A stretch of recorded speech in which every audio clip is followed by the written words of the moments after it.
喺呢片被甲級商廈包圍嘅陸地背後，收埋一段屬於香港公有嘅集體記憶。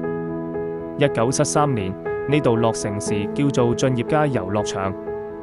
當年嘅佢無草地，得硬地足球場同籃球場，周邊係各種工廠，工人們係午飯或者收工後可以流汗喘息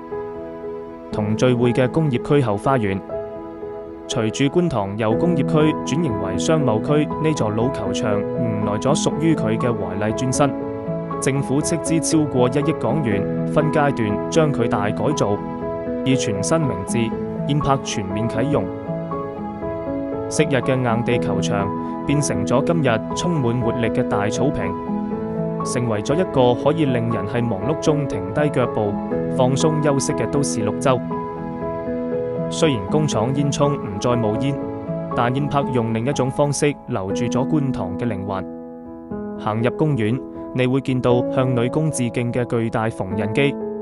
喚醒童年嘅鐵皮機器人，同埋象徵紡織業嘅編織藝術。7組以唔同工業為主題嘅公共藝術，